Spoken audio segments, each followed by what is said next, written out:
The View hosts have got themselves into hot water again. We know for a fact there have been lies that have been pushed. She's probably been put in there because, according to Donald Trump, she's a 10. Whoopi Goldberg has spent years ruling The View, shutting down guests with sharp comebacks and a smirk that says, "I run this table."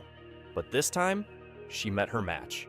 When she tried to belittle Karoline Leavitt, assuming the young conservative would crumble under pressure, the entire studio watched in stunned silence as Leavitt turned the tables with nothing but calm confidence and cold, hard facts. Whoopi, usually so quick on her feet, fumbled for words, the control slipping from her grasp. Was this the moment The View finally lost its grip on the narrative? If you don't have anything to say, you blab. You just go on and on and on and on and on and on and on and on and on and on and on and on and on and on and on. Karoline Leavitt is one of those people who refuses to be underestimated. At just 27 years old, she has already made history as the youngest White House press secretary. That alone is an achievement most people wouldn't dream of reaching so early in their careers. But for Leavitt, it's just another step in a political journey that started years ago. Born and raised in New Hampshire, Leavitt has always had a strong sense of patriotism and a deep-rooted belief in conservative values. Unlike many young professionals who take time to figure out their career paths, she knew early on that she wanted to be involved in politics. She wasn't just interested in watching things unfold. She wanted to be in the room where decisions were made. That drive led her straight to Washington, D.C., where she quickly made a name for herself. Let me explain something to you, because without that wokeness, you might not have that job. Yeah. Because women were not invited to that table.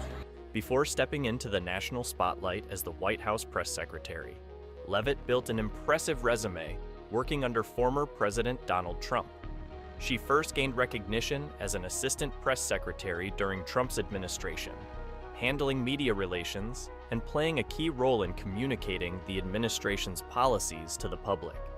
Given how aggressive the mainstream media can be toward conservatives, this was no easy job. But Leavitt handled it with confidence, standing her ground in an industry that often tries to silence voices like hers. Her time in the Trump White House wasn't just about dealing with reporters. It was a crash course in high-stakes politics, public relations, and crisis management. Every press briefing, every interview, and every carefully crafted statement had the potential to make headlines, and Leavitt was right in the middle of it all. This experience shaped her ability to think on her feet, stay composed under pressure, and push back against narratives that she believed misrepresented the administration's actions. Hear you talk about it, and to hear anybody talk about the wokeness was put in place for a reason. After the Trump administration ended, Leavitt didn't step away from politics. She went all in, deciding to run for Congress in New Hampshire's 1st congressional district. It was a bold move, especially considering she was just 25 years old at the time. Most people in their mid-20s are still trying to figure out their careers, but Leavitt was out there campaigning, debating, and fighting to represent her home state. Her congressional campaign was a testament to her work ethic and political instincts. She ran on a platform that focused on conservative values, strong borders, economic growth, individual freedoms, and putting America first. She didn't shy away from calling out the Biden administration's policies, particularly on issues like inflation, government overreach, and woke ideology creeping into schools and workplaces.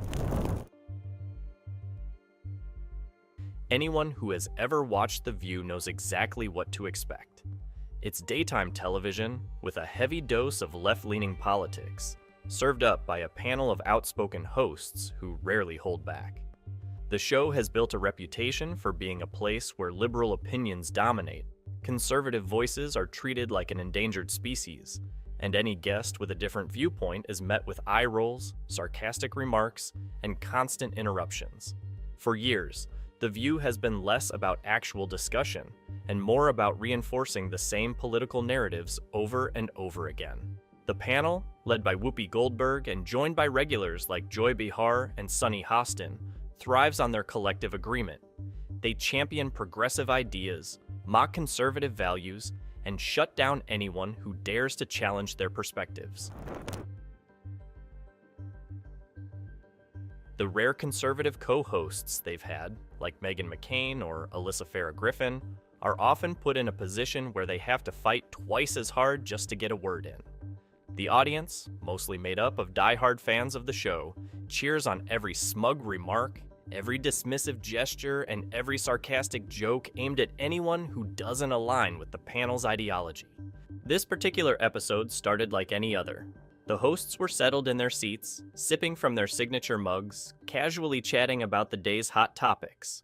There was the usual laughter, the predictable outrage over the latest headlines, and the effortless dismissal of anything that didn't fit their agenda. The energy in the room was comfortable, smug even, because everyone knew what was supposed to happen. The View wasn't designed to be a balanced debate platform. It was a place where liberal views ruled and conservative perspectives were only tolerated long enough to be shot down. But then came the moment that shook up the entire episode. The discussion turned to wokeness, a topic that The View has practically made into its brand. They talk about it like it's an undeniable force for good, something that no rational person could disagree with. To them, being woke is about justice, inclusivity, and progress. Critics of wokeness, on the other hand, are often dismissed as ignorant, outdated, or just plain hateful. Oh, yeah. Let me explain something to you, because without that wokeness, you might not have that job. Yeah. Because Whoopi Goldberg, always confident in her position at the center of the show, was the first to weigh in. She leaned back, smirked, and delivered a line that was meant to put Karoline Leavitt in her place. With complete certainty, she told her, "Without wokeness, you wouldn't even have this job." It was a classic Whoopi moment, sharp, dismissive, and designed to shut down the conversation before it even started.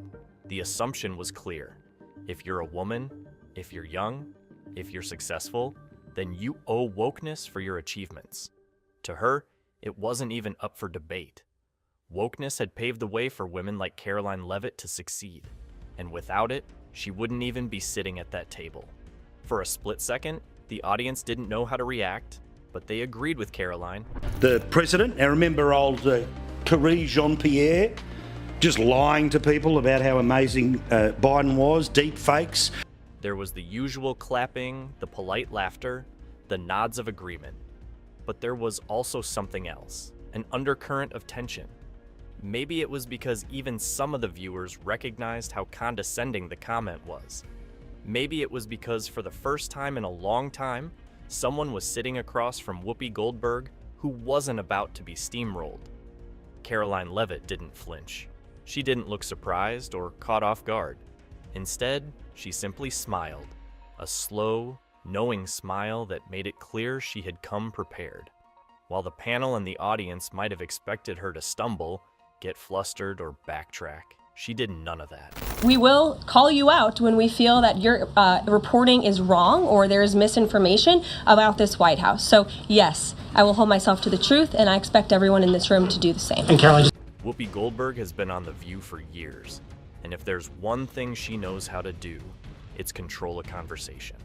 She's used to being the loudest voice in the room, cutting people off, steering the discussion where she wants it to go, and making it clear that her opinion is the only one that really matters. Guests who don't align with her views often get bulldozed, and the audience plays along, clapping at all the right moments like a well-trained studio crowd.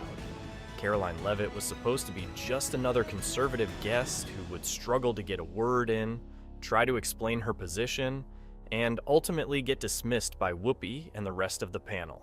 That's how these segments usually go.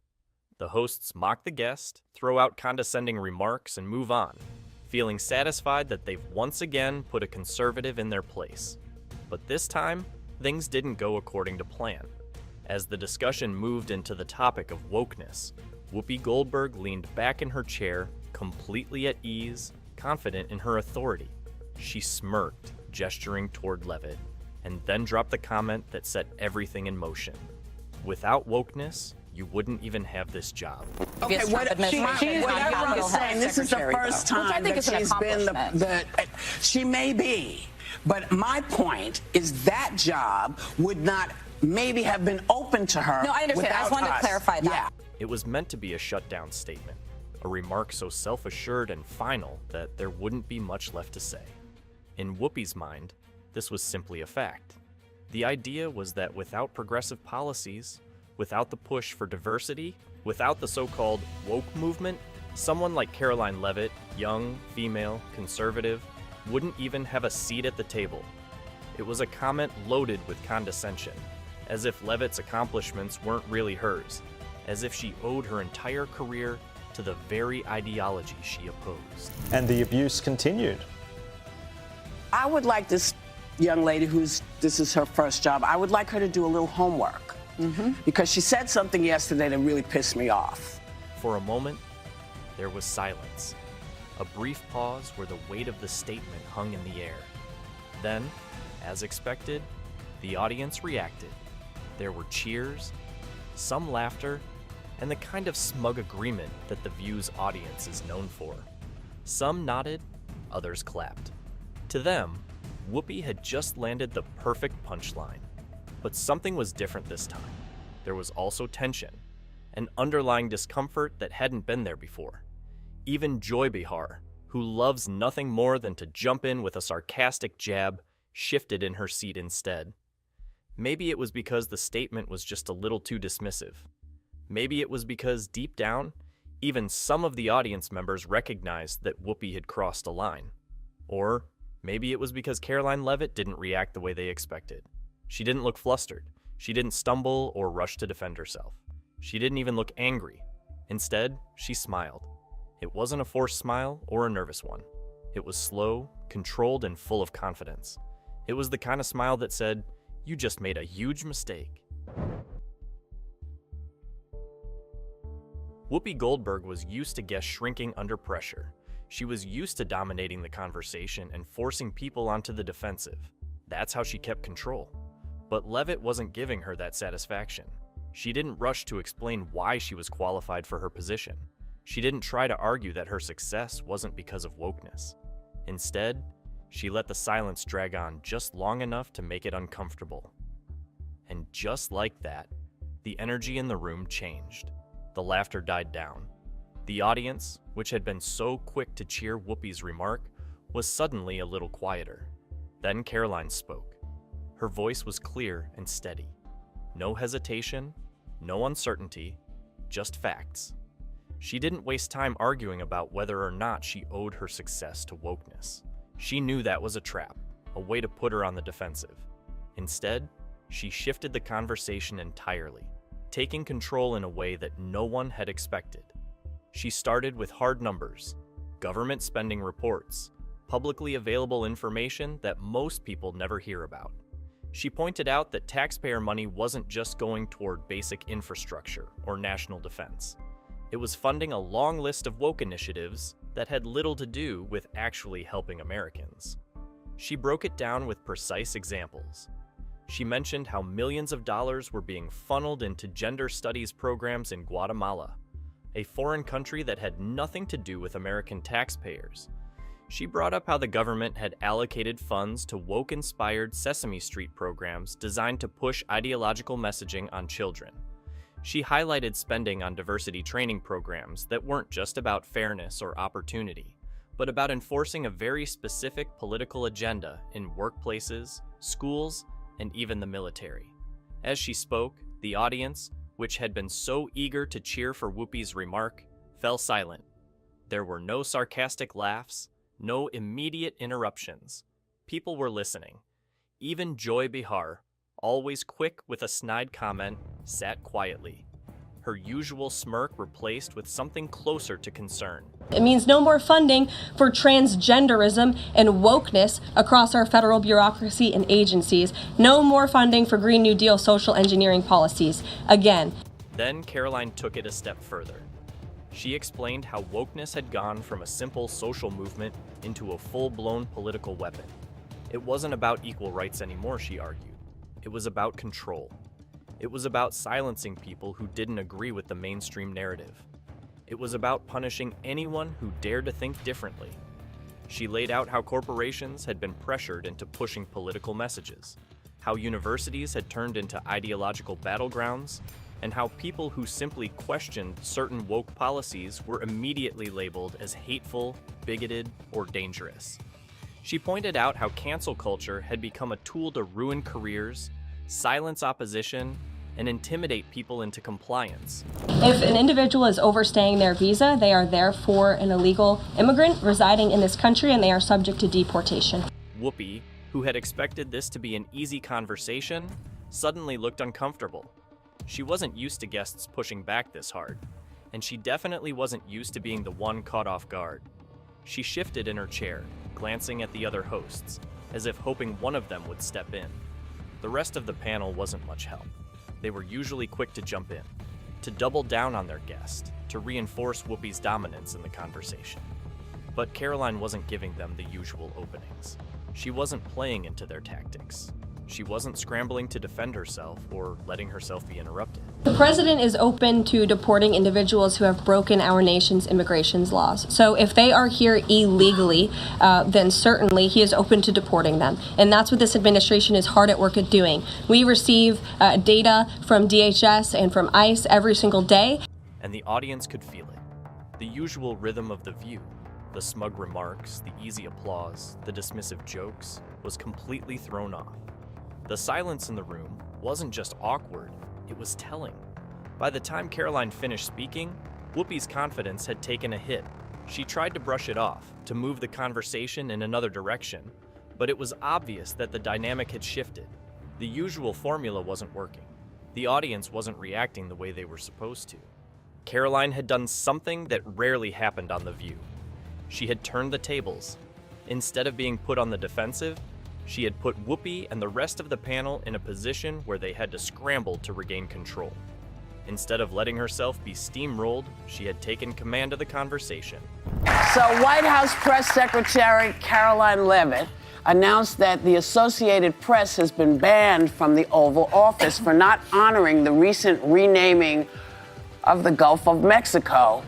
Whoopi Goldberg is rarely at a loss for words. She has built a career on being sharp, quick-witted, and unshakable, always ready with a comeback or a dismissive remark to shut down anyone who challenges her. On The View, she holds the reins. She sets the tone, decides who gets to speak, and makes it clear when a guest has overstayed their welcome. But this time, something was different. To the Gulf of America. Take a look. The moment Karoline Leavitt finished speaking, the tension in the studio was impossible to ignore. Whoopi, who had started this exchange with her usual confidence, was suddenly shifting in her chair, her hands moving restlessly. She opened her mouth like she was about to fire back, but no words came. Instead, she hesitated, something she rarely does. The audience, which had been so quick to laugh and clap earlier, sat unusually quiet. The normal rhythm of The View had been thrown completely off balance. Whoopi wasn't in control anymore, and everyone could feel it. For a moment, she tried to play it off, forcing a smirk as if Karoline's words hadn't just completely flipped the conversation. She let out a deep breath, as if trying to gather her thoughts, then attempted to steer the discussion back in her favor, but it wasn't working. She tried to brush Karoline's arguments aside with sarcasm, rolling her eyes and making vague, dismissive gestures. She even attempted to turn the conversation into a joke, looking to Joy Behar or the audience for support. But no one was laughing. So it's a big culture shift in our nation to view someone who breaks our immigration laws as a criminal, but that's exactly what they are. This wasn't like the usual segments where the conservative guest was struggling to keep up while the host took turns piling on. Karoline wasn't rattled. She wasn't on the defensive. And most importantly, she wasn't letting Whoopi dictate the conversation. She tried to challenge Karoline's facts, but the problem was that Karoline had come prepared. She hadn't just made vague statements or given emotional arguments. She had backed up everything she said with actual data. Whoopi wasn't used to that. Normally, conservative guests would get drowned out before they could finish a thought. But Karoline had managed to take control of the discussion before Whoopi could cut her off. Because they illegally broke our nation's laws, and therefore they are criminals, as far as this administration. At one point, Whoopi leaned forward, waving her hand like she was about to interrupt. But Karoline kept talking, calmly but firmly. That was another thing throwing Whoopi off. Karoline wasn't raising her voice. She wasn't getting angry. And she wasn't letting Whoopi's tactics work on her. She stayed completely composed, refusing to let the show's usual tricks shake her. Whoopi's frustration became more visible. Her facial expressions, which normally carried an air of certainty, began to shift.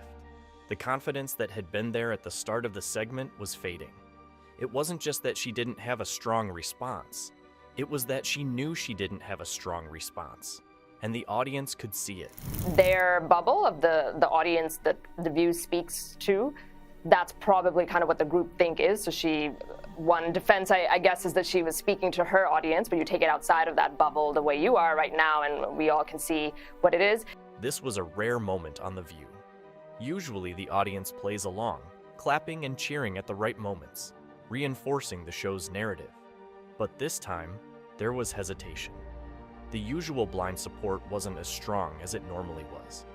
People weren't sure how to react. Even Joy Behar, who was normally quick to jump in and back up Whoopi, seemed unsure. She tried throwing in a comment to lighten the mood, but it fell flat.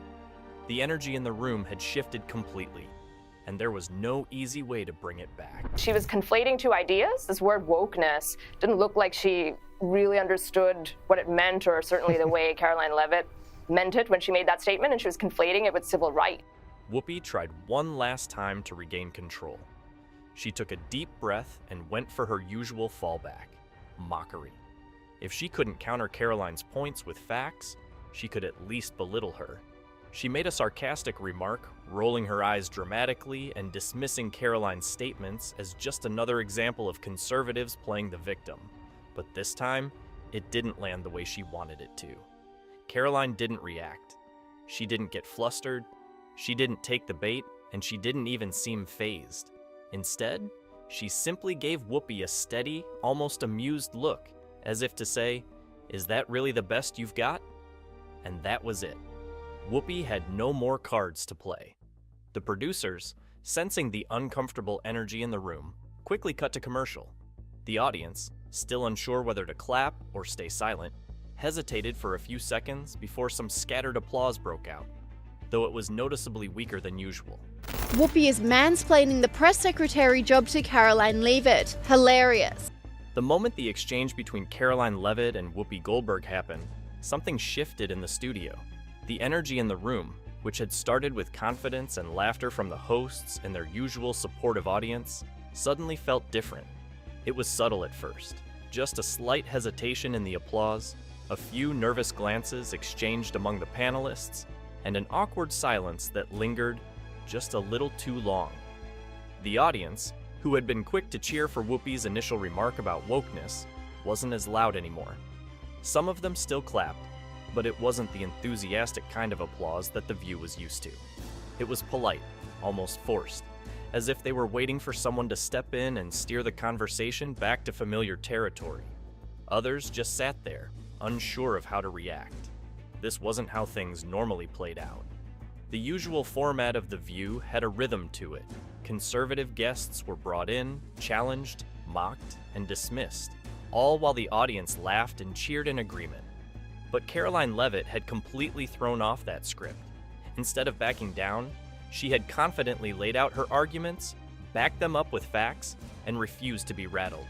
And that was what created the real tension in the room. Women were not invited to many tables in this nation. The reason we fought and busted our behinds to make sure that you didn't have to worry about this. And now to hear you talk about it and to hear anybody talk about the woke. Whoopi Goldberg, who had expected to dominate the conversation, had struggled to counter Karoline's points. The awkward silence after some of Whoopi's failed attempts to regain control said it all. Even Joy Behar, who could usually be counted on to jump in with a snide remark, seemed hesitant.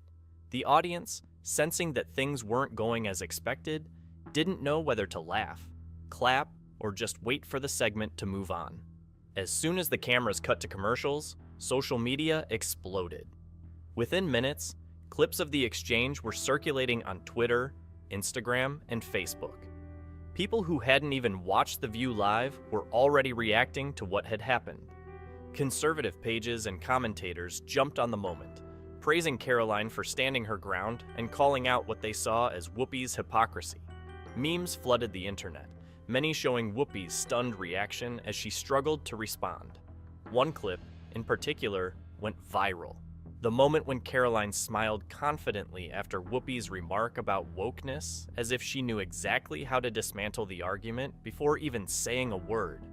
That image alone was shared thousands of times, with captions like, "When you come prepared with facts and they don't know what to do," and "That's the face of someone who just flipped the script." Karoline Leavitt was only hired by Donald Trump because she's a 10. You know that what it is. Actually, she's quite capable, unlike the last press secretary who was only hired because she was a black lesbian. The reaction wasn't just limited to conservatives, though. Even some people who normally sided with The View admitted that Whoopi had come off as dismissive and unprepared. Some pointed out that instead of engaging in a real debate, she had resorted to belittling Karoline's accomplishments, which made her look weak rather than strong. Others noted that The View had built a reputation for shutting down conservative voices, and this was just another example of the show's bias on full display. There were, of course, those who defended Whoopi, insisting that she was right about wokeness being responsible for many advancements in society. But even among her supporters, there was an acknowledgement that she hadn't handled the exchange well. Instead of winning the argument, she had been visibly frustrated, unable to effectively counter Karoline's points. News outlets quickly picked up on the moment. Conservative media ran headlines celebrating Karoline's takedown of The View, while some mainstream outlets tried to spin the exchange as just another controversial moment on the show. Even late-night talk shows got in on the conversation, with some trying to downplay Whoopi's reaction, while others couldn't resist making fun of the uncomfortable silence that had filled the studio. Others focused on Whoopi's reaction, highlighting the way she had fumbled through her responses and lost control of the conversation. As the dust settled, one thing was clear. This was more than just another debate on daytime TV. This was a moment that had exposed the cracks in The View's usual tactics. For years, the show had relied on its ability to control conversations, dictate narratives, and shut down opposing viewpoints. But Karoline Leavitt had shown that with confidence, preparation, and a willingness to stand firm, that script could be completely flipped. So, what are your thoughts on this? Let us know in the comments below.